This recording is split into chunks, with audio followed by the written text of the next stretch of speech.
Thomas Jefferson, a fighter for freedom, a principal author of the Declaration of Independence, a founding father of the American nation, and a slave owner. This gentleman here was a prominent person of his time, and his thoughts were very impactful to many people. Some of his more controversial publicized thoughts were his views on slavery and the natural inferiority of those who were labeled as blacks. And so that's what we're going to talk about in this video. So get ready. And for us to do that, we're going to read from this book here. It's called Race in North America by the Grand Master on the topic of race, Dr. Audrey Smedley. So let's go in here and turn to page 177, where she writes this. Winthrop Jordan, in his classic study, White Over Black, 1968, rightly focuses on Jefferson to illuminate some of the problems of race and slavery that confronted the incipient nation during the Revolutionary War period. So the setting is during the Revolutionary War, which was from 1775 to 1783, during the time where the American colonies were at war with Great Britain in a duel to be recognized as an independent nation. And this is around the time when Thomas Jefferson wrote his paper called Notes on the State of Virginia, which is used as the primary source on his views as we get to that part in the text that we're reading from. Let's keep reading.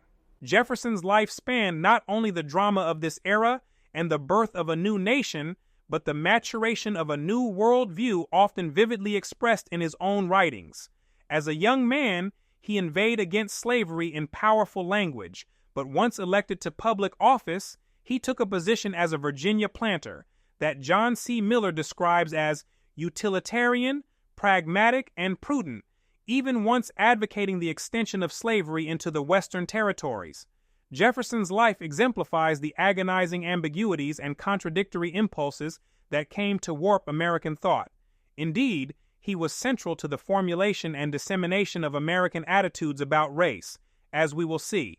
Dr. Winthrop Jordan notes on page 422 in his book White Over Black that Jefferson's writings were widely read and in all probability were more read than any other book up until the mid-19th century, which demonstrates just how much influence his thoughts and ideas impacted the society. Specifically, he was instrumental in casting the whole question of racial inferiority into the arms of science, and we will see how a little later.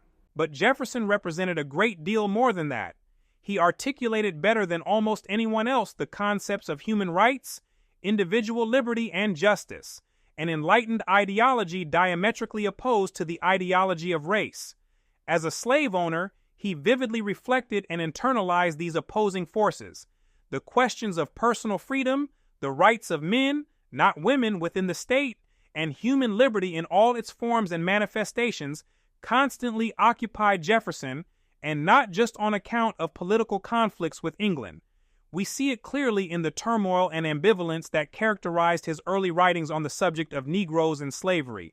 We are told by his biographers and apologists that he hated slavery with a passion, which he does seem to express in the written word. But since he participated fully in the plantation slavery system, buying and selling slaves on occasion, and could not bring himself to free his own slaves, who often numbered upward of 200 to 250 on his plantations, one has to either question the verity of this passion or speculate that it was merely the abstract idea of slavery that he hated. And this is where one of the major seemingly contradictions appear. How can one say with their lips that they hate slavery, yet fully participate in the workings of slavery? And I would say that even if he did hate the practice, he certainly did not hate it enough to stop practicing it, right? And we know that actions speak louder than words, and so I'll rest my judgment much more on what he did rather than what he said when the two are misaligned, right? So let's keep reading. He apparently never ceased believing that slavery was ultimately doomed to extinction, but he made few efforts to accelerate this process in his own lifetime. What is so striking about Jefferson on this score is that he was one of the few men who put into writing some of his anguish over the issues of slavery and freedom.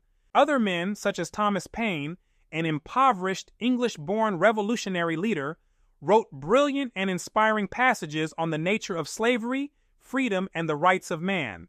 But Paine, who also wrote against the extremes of wealth and poverty, never owned a slave, and his soul was never scoured by a confrontation with the realities of his own duplicity and hypocrisy. Jefferson, on the other hand, faced enormous inner contradictions. His actions in many areas of politics and social affairs often seemed to lend little veracity to his words. Even his written statements, especially on the matters of slavery, the Negroes, and the Indians, contaminate one another with their sophistry.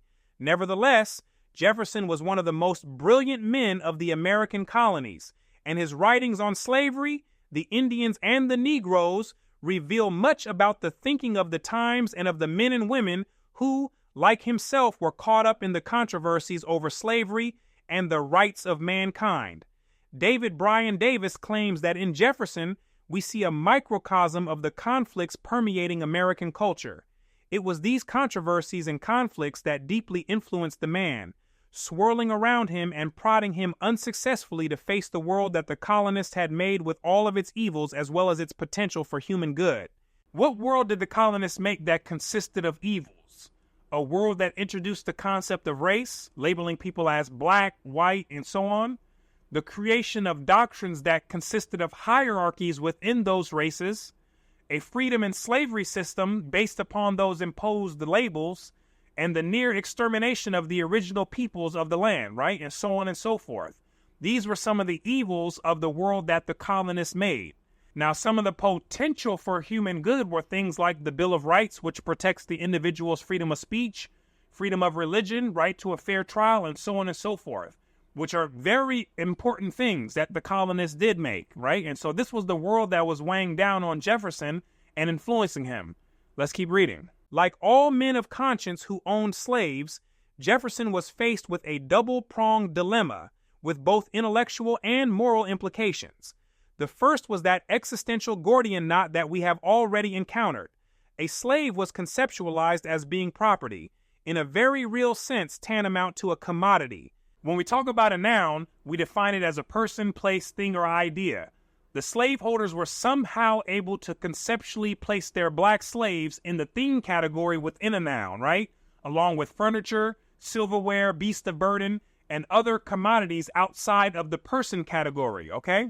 But the slave was also a human being, a talking, walking, thinking, living organism no different from the slave owner. And this was the dilemma, that the slave was an actual functioning human being.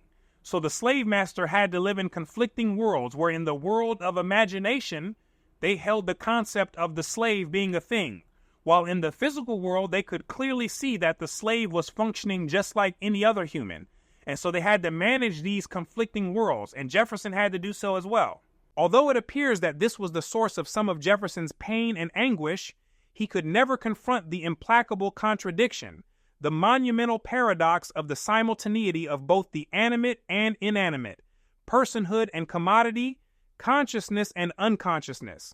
There followed from this dilemma the equally troubling problem of the development of relationships between master and slave, between free and unfree persons. The double identity raised the kind of question for which there is no logical or suitable answer. What kind of behavior is required or necessary in order to treat someone as both a human being and a commodity, a thing? It was the kind of dilemma that generates ambivalence, inconsistency, and indetermination, to say nothing of confusion. Fawn Brody's intensive research into the personal life of America's third president, 1974, shows that all of these qualities were characteristic of Jefferson. As already indicated, on the question of the double identity of slaves, Americans gave greater weight, stature, and legitimacy to the property rights of slave owners. Many statutes and judicial decisions clearly underscored this fact. Constant references in court documents to slaves as property, the according by decree and by legislative action of absolute power to masters over this property, and the enactment of fugitive slave laws on the state and federal levels for recapturing slaves are just some of many examples. Despite the occasional use of the word persons in laws designed to control the movements, activities, and potential manumission of slaves, it is very clear that the overwhelming reality of the legal status of black slaves was that they were property, not persons. Legal decisions and interpretations, nevertheless, cannot set precedents or procedures for all the activities of daily life. Jefferson, like all large plantation owners, had to manage a variety of workers. A few white men provided some of the skilled labor, and whites had jobs as managers and overseers, but most of the skilled laborers were slaves: blacksmiths, bridle makers, carpenters, grooms, cooks, spinners, weavers, mechanics, brickmakers, and bricklayers. They were distinct from the larger body of field hands and the special group of drivers and foremen who kept the field slaves in line, which most of the drivers were black, who were given an elevation in status over the field Negroes. And historian Lerone Bennett Jr. in his book, The Shaping of Black America, talks about a driver named Daniel who was given 2 wives by his master and hot plates of food. And so we know he told on everyone, and he did a phenomenal job of keeping the field Negroes from idleness. Let's keep reading. A few of the slaves had renowned skills, even in such areas as midwifery and healing, and they were sometimes contracted out, with their services sold for cash. It may have been easy to maintain indifference toward the humanity of remote field hands, but Jefferson, like all slave owners, must have been forced to come to terms with the diverse humanity of those workers with whom he had more intense interaction. These would have included slaves who tended to his most personal needs, as well as those who cooked, washed, scrubbed, waited on tables, tended the fires, spun the cotton and wool, wove the cloth, and made the clothing for the household. Among this group was the young woman who was to share his bed for more than 2 decades, who gave up a chance for freedom during more than 2 years with Jefferson in Paris and returned to slavery at Monticello, probably pregnant with her first child, Tom. Uh-oh, what was Mr. Jefferson doing sharing his bed with a slave? That's the question. Commencing in the jump-off, that's what he was doing, right? And he couldn't help himself. That Jefferson often vacillated or was indecisive about matters, that he frequently had bouts of deep depression, may have been one of the byproducts of the morally duplicitous life of a slave owner in a free nation. As a political and intellectual leader in the newly independent United States, Jefferson faced tremendous pressures. Critics throughout Europe and in some northern states confronted the nascent new nation with a damning question: how can the American revolutionists speak of liberty, justice, and the rights of man, and still keep large numbers of their fellow human beings in slavery? Which is really a good question. As a young man still in his 20s, Jefferson had purchased a 3-volume French edition of Montesquieu's De l'Esprit des Lois, and he was in Paris on the eve of the French Revolution. He was much affected by the ideas of Enlightenment thinkers, especially their condemnation of the abuses of authority and the evils of injustice and oppression. He was also aware of the growing abolitionist movement in England and the United States, which endangered the very foundations of the new state. Nevertheless, on the question of slavery, Jefferson shared with his fellow planters the anguishing realization that it was an entire lifestyle itself that was at stake. Jefferson knew as well as anyone the overpowering dependence of white planters on slave labor. It was their belief that without the slaves, there could not have been the critical commerce on which the new nation depended or the great wealth that was accruing in both North and South. Over 80% of the nation's overseas trade was in products produced by slaves: tobacco, rice, cotton, sugar, and indigo.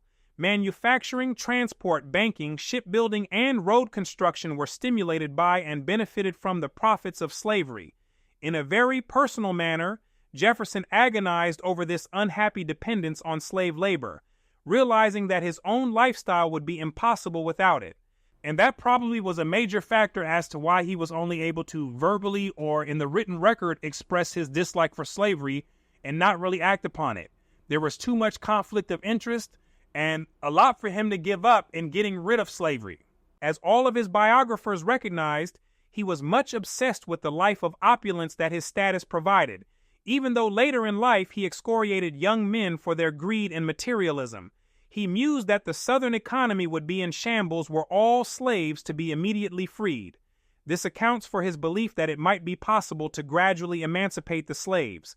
It is indeed highly relevant that, while he owned at one time over 15,000 acres of prosperous plantations, he remained in debt much of his life because he persistently overextended himself.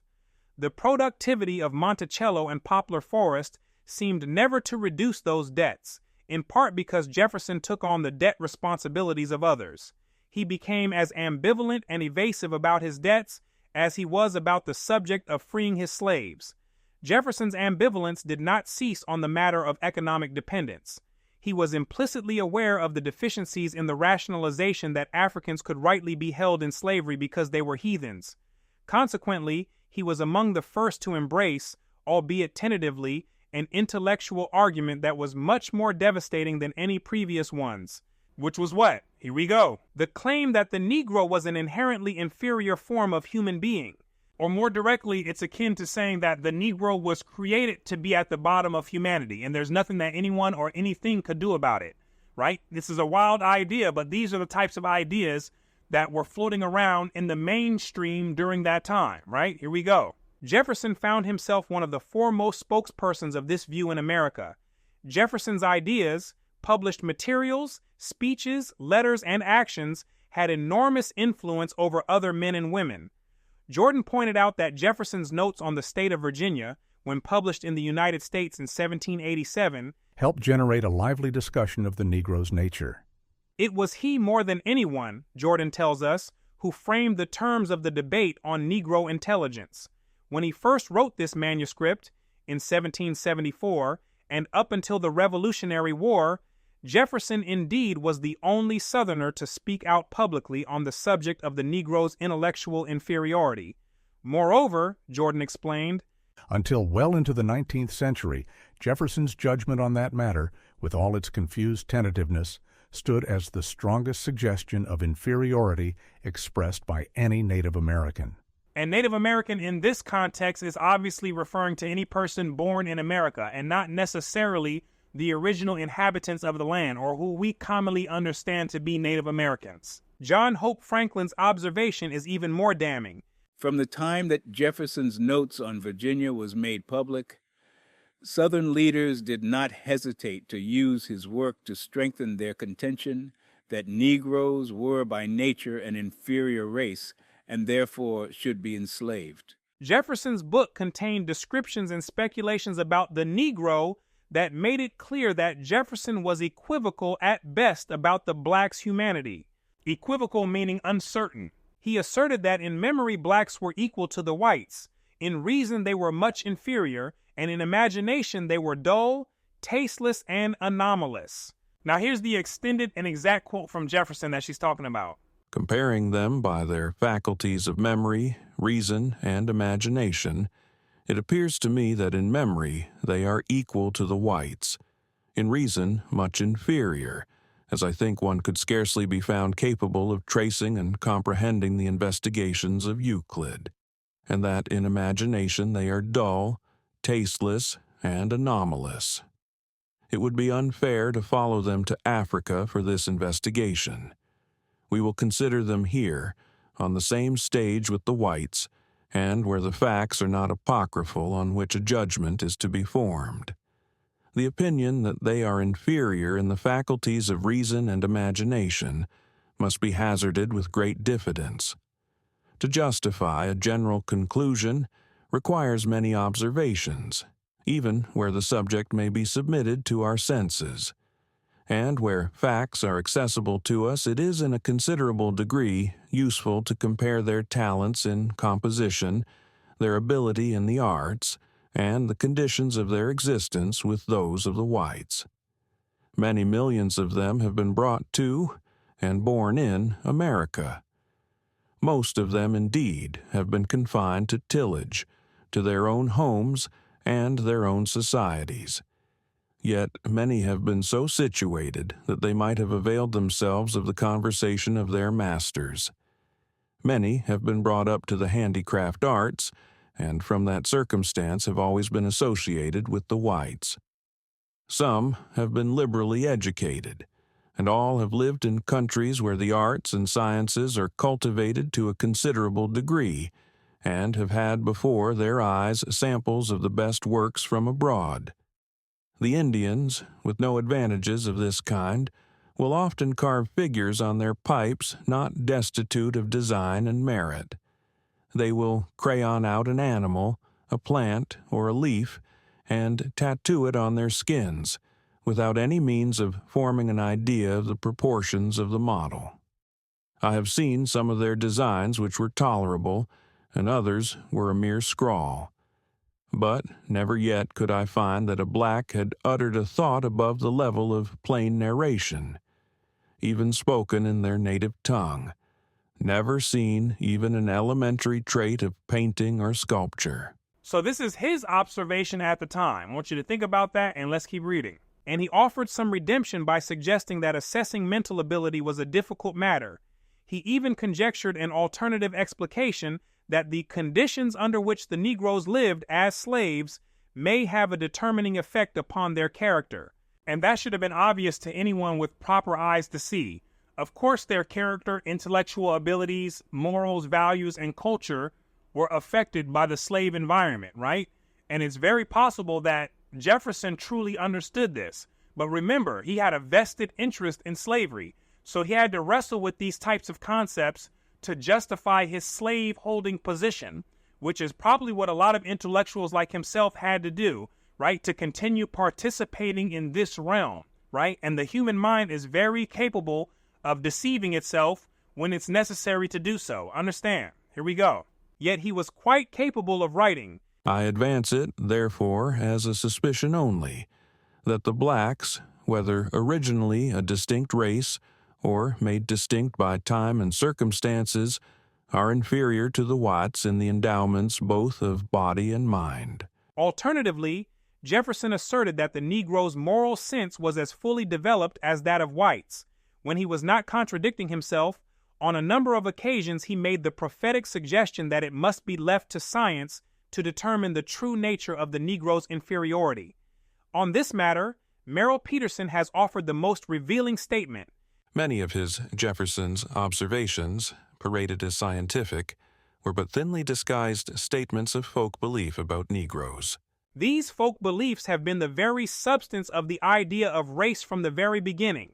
And what are some of the folk beliefs? That the Negroes were black in color, that they were closest to the apes, that they never had any civilizations, they didn't have any rules, any laws, no morals. They were naturally lacking in the intellectual department.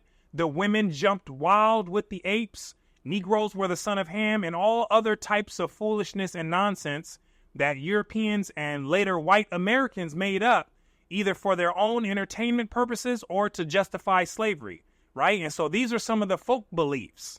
But let's continue. Jefferson's general orientation toward liberal and Enlightenment thinking was subverted by his role as plantation owner. As such, he shared the general values, beliefs, and conditioning toward blacks that characterized his social class. Born into a world in which he was forever surrounded by slaves, Jefferson seemed never to have considered them except as the other. Indeed, he believed that an indelible color line had been drawn by nature between the two races, and that this line determined the rights and liberties to which they were entitled in America. To resolve the contradictions, he reached a tentative conclusion on the Negro that he knew to be indefensible morally and unproven scientifically. George Havens, 1955, suggests that Jefferson was confused, while Dwight Hoover declares only that Jefferson could not make up his mind about black inferiority, intelligence, or sexual appetites. Duma Malone rationalizes Jefferson's dilemma, preferring instead to emphasize his generous and humane treatment of his slaves. Fawn Brodie, who has delved into Jefferson's life with microscopic candor, tells us that he was a man in deep conflict. Ambivalent not only about love, but also about revolution, religion, slavery, and power. The fact is that Jefferson, like so many other men of his times, was ready and willing to accept the argument that blacks were a separate and permanently inferior race because this assertion provided an intellectual, seemingly rational defense of slavery and the way of life to which he was deeply committed, which we talked about. His involvement in slavery was fueling his lifestyle, and obviously he was considering this as he was creating his interpretations on his observations. And since he was committed to keeping that lifestyle, then it was most certainly in his best interest to keep his mind occupied with thoughts that justified the practice, right? And this is what he was going back and forth with, right? But let's keep reading. After he came into public office, Jefferson personally managed to avoid much of the controversy over slavery and the questions of Negro inferiority, though in his early years he had written scathing passages about the evils and immorality of slavery especially its malevolent effects on slave owners, he never publicly condemned it after his rise to political prominence, and he did not support any of the abolitionist movements or publications. That was the politician coming out of him. Now, to be fair, Dr. Winthrop Jordan, he interprets this as a sincere act. He says that Jefferson didn't voice his opinion on the matter because he didn't want to ruin the anti-slavery movement at the time. And he believed that if Jefferson did, then basically a strong counterforce would have interrupted the movement. Now, I'm not really buying that excuse, but it is something that's worth considering. Let's keep going. He was caught in the quagmire of growing racist sentiment as the role of the ideology of race was coming into focus in the minds of those leaders who were committed to preserving slavery in the age of revolution. Although Jefferson showed honest ambivalence and was perhaps even tortured by the reality of slavery in the land of the free, like most other individuals in both North and South, he seemed ultimately able to resolve his internal conflict only by increasingly projecting the African as something subhuman. It may never be possible to fully comprehend the workings of the slave owners' minds. That they were able to successfully dichotomize their daily experiences and perceptions of reality and avoid confronting their own hypocrisy is readily apparent. The most tragic instances of these mental gymnastics was their treatment of the offspring they had by slave women. Pay attention, ladies and gentlemen. Visitors to southern plantations were often struck by the frequency of such mixed offspring among the other slaves. Uh-oh, somebody's been jumping in the bed, and I wonder who it was. Whether sired by the owners, the white overseers, or other white men, these children constituted a growing population. By defining Negroes, indeed creating them as subhuman creatures, white Americans precluded all possibility of claiming such children as their own, or even establishing a relationship with them on a human level. As shown in Chapter 6, this most extraordinary feature of slavery in North America set it apart from all other contemporary and historical systems of slavery. The psychological damage inflicted from implementing ideas such as people being subhuman and treating them that way was a major difference between the new and the old world slavery. It was a feature that had significant implications for the future relationships of all peoples in the new nation, and it was critical in constructing the exclusionist components of race ideology. North Americans apparently found it not only socially and ideologically necessary, but easy to distance themselves from any consciousness of connectedness to their slave offspring and kinspeople. Once racial slavery had become fully institutionalized in the 18th century, public paternal recognition of slave children by their white fathers became increasingly rare during the later 18th and early 19th centuries. The result was a strangely irrational social reality, of which Jefferson's own life appears to provide a fascinating example. When, during his presidential campaign, his opponents accused him of having fathered children by Dusky Sally, Jefferson responded with silence, even though at least one alleged son was said to greatly resemble the master. Silent because he knew he had been jumping. One of Jefferson's legal grandsons, Thomas Jefferson Randolph, many years later admitted to an interviewer that one of the slave sons, either Madison or Eston, with whom he grew up, looked so much like Jefferson that in the dusk or at a distance he might have been mistaken for him. When asked why Jefferson did not remove these children who so closely resembled him from public sight by sending them to his Bedford estate, Randolph replied that Jefferson never betrayed the least consciousness of the resemblance. Which is to say that Jefferson didn't show any awareness or any indication that those children physically resembled him. This suggests that Jefferson had developed a mechanism for so compartmentalizing his consciousness that the dichotomy of free and unfree was totally synonymous with white and black, and the barriers between them were so indelible that he could not even recognize his own children, emotionally, psychologically, or socially. That's just how powerful the human mind is with creating mental delusions to ignore the realities of life. In the orderly world that he wanted to create, the fuzziness of genetic mixture had no place.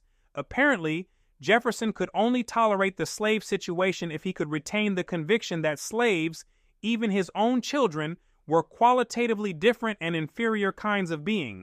The ideology of race as formulated in his mind required that the white population retain its identity unthreatened by any of the uncertainties that miscegenation represented. He was no doubt aided in this philosophy, in this mode of thinking, by his enormous concern or growing obsession with Anglo-Saxonism. The idea of a pure Anglo-Saxon people and culture was one of the major socio-cultural themes to find nurturance on the American continent, though, as we have seen, the notion emerged independently in Europe. It gave added strength to the idea of racial purity and the need to protect whites from contamination by blacks. Culture and biology became so intricately interwoven that the biological processes of intercourse and reproduction were considered threatening to white culture. Gary Nash believes that, at a much deeper level, such beliefs were a question of power. The prohibition against interracial sex ran only one way, he notes, since sexual relations between white men and black women were frequent and usually coercive throughout the 18th century. White men, Nash argues, banned interracial marriage as a way of declaring legally that the Negro, even when free, was not the equal of whites. But white power was also served by sexually exploiting black women outside of marriage, a way of acting out the concept of white domination. Racial intermingling, so long as it involved free white men and slave black women, was a way of intimately and brutally proclaiming the superior rights and strength of white society.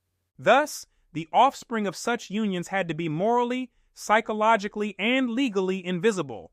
Jefferson and his compatriots set the stage for the dichotomy of consciousness, the moral duplicity and hypocrisy in many areas of life that still haunt many white Americans today. Jefferson's role in the evolution of the concept of race was that of the institutional mediator through whom popular beliefs and attitudes toward human diversity were meshed together with and confirmed by a growing body of scientific judgments. In Jefferson, there occurred the amalgamation of pseudoscientific truths, folk beliefs, and stereotypes, and this was transmitted to a populace that desperately needed a way out, a new justification for the economic and social system on which it depended for survival and its way of life.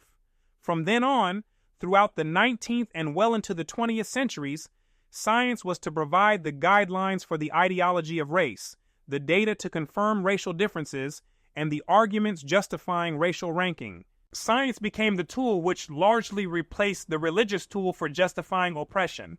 The tool of science could provide seemingly concrete evidence opposed to purely subjective biases towards confirming white superiority and everyone else inferiority. Here we go.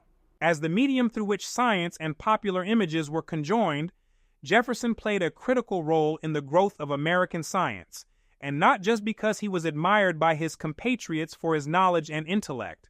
According to John Green, Jefferson was a practitioner and promoter of science in an age of seminal developments in American science. He participated in one way or another in nearly every field of scientific inquiry, stimulating his compatriots with his ideas and researches, and inspiring them with the knowledge that their efforts were appreciated at the highest level of government. In his notes on the state of Virginia, Jefferson brought together his research on the flora and fauna of his home state.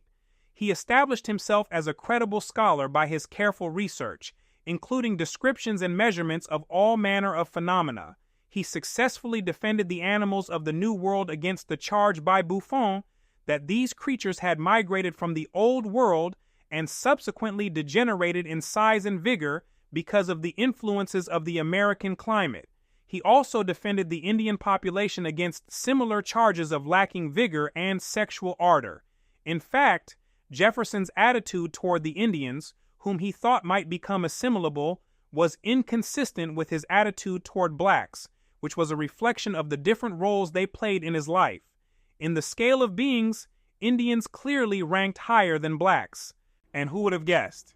Page Smith believed that Jefferson had a romantic infatuation with Indians.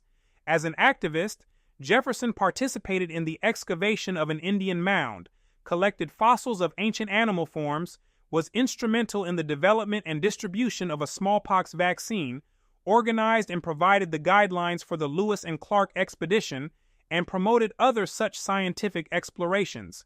His personal library, which contained one of the largest collections of scientific works in the nation, became the nucleus for the Library of Congress. Green claims that Jefferson became a national symbol of interest and faith in science, Because of Jefferson's centrality in its formation and establishment, Green designates this period in the history of American science as the Age of Jefferson. By virtue of his great reputation, whatever pronouncements Jefferson made on moral, political, philosophical, or scientific matters would have been both widely known and respected as authoritative. They would have functioned as guideposts for the thoughts of others. Whatever was left unstated and whatever was absent in his philosophy, ideals, and judgments would also have had an impact. When the author of the Declaration of Independence compromised on the ideals of the American Revolution and failed to extend his advocacy of the rights of man to the internal situation of slave labor, this did not pass unnoticed by the public. In Jefferson's lifetime, the transformation of Africans and their descendants in the American colonies into subhuman creatures was to a great extent completed. And by that time, it was just over a 160-year project of creating, defining, and conditioning those who they labeled as Negroes or Black people to become subhuman and have an extreme inferiority complex.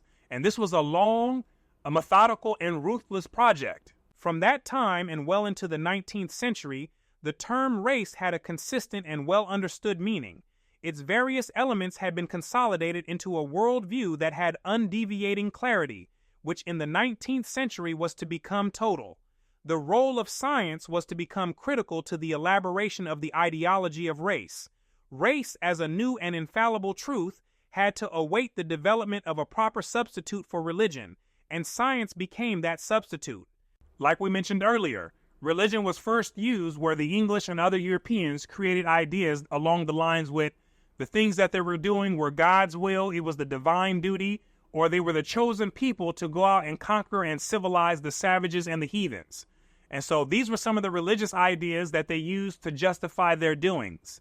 Then once the English made the complete conversion into white people in America, they eventually stumbled upon the tool of science. And they used that as a more modern form for justifications, right? There was really no need to use religion as much when science provided a much more concrete explanation, which was more persuasive to a lot of people, right? That's one of the reasons it became that substitute.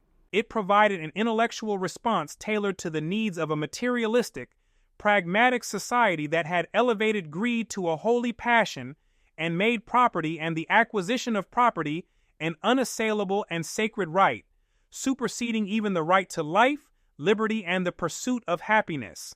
The entire revolutionary period, its causes, motivations, and objectives, was permeated with this prime consideration, the rights of property. Jefferson's silence on the subject of slavery and Negro rights to life and liberty, to say nothing of happiness, conveyed just this fact, the primacy of property rights among men who reckoned their wealth and status primarily in terms of two forms of property, slaves and land. As an esteemed political leader and a chief advocate and promoter of science, Jefferson helped introduce to the American public what was to become the supreme justification for treating the African Americans in their midst however they chose. When he suggested that the question of the Negro's intellectual inferiority be put to the scrutiny of science, he opened the way to the documentation of assumed black inferiority and the widespread acceptance of such inferiority, not only by Americans with an interest in preserving slavery and the privileged positions it brought, but also by the world at large. You see that? This is part of the history that's not widely told, and especially not told from a different perspective that may be uncomfortable for many people. But it is part of the story that we all need to know, right? And so hopefully this information here has been valuable and it is giving you something to think about and consider and ponder on. I want to thank you right now for watching all the way into the end. My name is Brooklyn St. Michael, and I'll see you in the free world.